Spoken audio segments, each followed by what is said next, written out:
Hi there everybody, this is Principal Tom Ruiz and I am going to explain the car line. And the car line is pretty simple here at St. Mary's School. We have the task of getting 500 students in and out of our building safely every single day. Of course, safety is of the utmost importance. And so please pay attention to this video in its entirety so that you know the ins and outs of the car line. This video is being produced with the intention of sharing with our new families and also some of our veteran families who need a refresher course. So here we go, the car line. Let's talk about AM drop-off first, and it's pretty simple. This street down here at the south end of the campus is called South Street. And in the morning for drop-off, all of our parents will enter Rosary Lane, this windy little road right here, via South Street. And parents, of course, coming from different directions will be coming from the east and from the west, and we'll all do our absolute best to take turns turning into Rosary Lane one at a time, letting the other side in and then taking your turn. As you enter Rosary Lane, you'll see this picture depicts it perfectly. You'll line up 2 by 2, and parents, please fill in on 2 lanes all the way up past the basketball hoop and the area where we break off and go into single file line at that point in time. And same thing just like up here, down at this end, do your best just one at a time, one after another, and being courteous to the other drivers and their children who are with them for morning drop-off. Some of our parents seem to think that you should be single file line at that time, and some of them will actually even block so that others can't get around. That's a no-no. No, we go 2 by 2 here, so please allow that to happen. Reason being, in some cases we might have backups that extend all the way back to South Street, and we don't want that. That's why we want to squeeze as many cars in as possible. And so as you enter and you make that turn, you go around, you're in the single file line at this point, please pull all the way up to the back bumper of the car in front of you. Don't leave big gaps in between. Don't think, well, my 4th grader, his classroom's closer to the elementary end of the building, I'm just going to drop him off at the main entrance rather than coming all the way up. That's also a no-no. We want you to go all the way up. Students may enter the building between 7 a.m. and 7:20. In the morning, we have actually 3 days a week, we have 2 adults out there directing traffic. You'll normally see me and my assistant principal out at the front door overseeing things. And in addition to the adults who take care of the cones and help the flow of traffic, we also have students that will, on a voluntary basis, come out to help our little ones out of their cars and with their backpacks and so forth and close car doors. Please keep in mind, these are junior high students who are doing this as volunteers. They are receiving service hours, but if you come on a day that is extremely cold or it's raining like cats and dogs and you don't see students out there, that's to be expected. We don't want our students to get sick because they want to help for the 15 minutes of car line. And also, they dismiss to their classes at 7:20. So if you come between 7:20 and 7:30, again, you won't see our students out there helping. So please try to arrive between 7 and 7:20. So back to the car line. As you wind out, you let your child off. You don't veer around other people.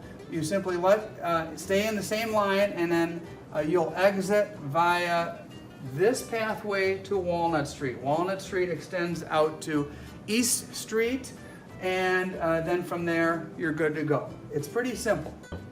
Now, when it comes to drop off in the morning or pick up in the afternoon, please be advised. I know our parents want to be extremely courteous and kind to the pedestrians walking by, but as long as the car line is moving and there are spaces in between, please understand, and this message really is to pedestrians coming through, if perhaps you've parked and you need to come in to do some business in the office, please understand that we are going to keep the car line going until it comes to a natural stop. That means the first car, the second car, everyone's come up bumper to bumper. Once those cars have stopped, then you cross from where you parked over towards the office. So many people will see someone waiting and they'll be kind and they'll stop, and even though there's 3 or 4 car lengths of space ahead of them, well, if we did this every single time, the car line would be quite a bit longer than it is and cause delays and cause perhaps people to be late for work. So it just works better if the pedestrians just wait, the folks in their cars, although I'm sure they're kind and they want to let the pedestrians through, go up to the bumper of the car in front of you. Once the car line comes to a natural stop, then the pedestrians come through. Thanks. PM is very similar with a couple of little twists that I'll describe. When you come for PM pickup, you'll line up 2 by 2 just like this, and we do have parents that show up, and especially grandparents that show up extremely early, and we have the gates closed down at the end of Rosary Lane because we don't want cars moving in the parking lot when there are still children present on the parking lot. But at a certain time, we'll open up the gates, cars can fill in. There typically are backups on Rosary Lane that extend to South Street, and cars will be backed up on either side. This next part is very important. We want to be good neighbors to our friends over on South Street. Please do not block driveways. We really appreciate that. If driveways are blocked, believe me when I tell you, we'll get phone calls to the office. We want to be considerate of our neighbors. Don't block driveways even if you're on either side of the street there.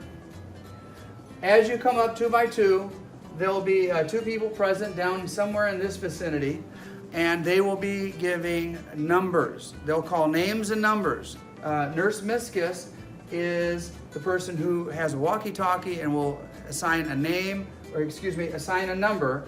So Smith family comes in, they'll have their name placard clearly displayed on their visor of their car, and Nurse Miscus will say, Smith family, cone 2, and Jones family, the family after, cone 3, so on and so forth. And by the time the Smith and the Jones family pulls all the way up to cones 2 and 3, lo and behold, the Smith and the Jones kids are there waiting. And it turns out to be usually perfect timing for everything to flow smoothly. Now, there are some occasions when little Johnny Smith is chatting with his friend and maybe not paying as close attention as he should, and he misses his name. And Mrs. Smith comes up to the cone, Johnny's not there. At that point in time, Mrs. Smith will be asked to go to cone 0, which is, cone 1 is somewhere in this vicinity, cone 0 is kind of out here on its own, and it's all because little Johnny wasn't paying attention. Cone 0 has also been dubbed the cone of shame. That's because little Johnny wasn't listening, and that's why his mother had to extend to the end of the car line and pick up Johnny. Someone at the end of the car line, Mr. Neiman, who is our social studies teacher, will ask you, okay, who missed their call? Mrs. Smith may be slightly embarrassed. Oh, Johnny again. And Mr. Neiman will call again for Johnny. Johnny Smith, cone 0. So in all actuality, that happens very infrequently. It happens at the beginning of the school year, and usually once or twice is all it takes. And by the 3rd or 4th week of school, we rarely have cone 0s, but sometimes it happens. So after pickup, again, same deal. Parents stay in the line and file out towards Walnut Street, and you're good to go from there. But those are the basics of St. Mary Catholic Community Schools car line. Thanks for watching.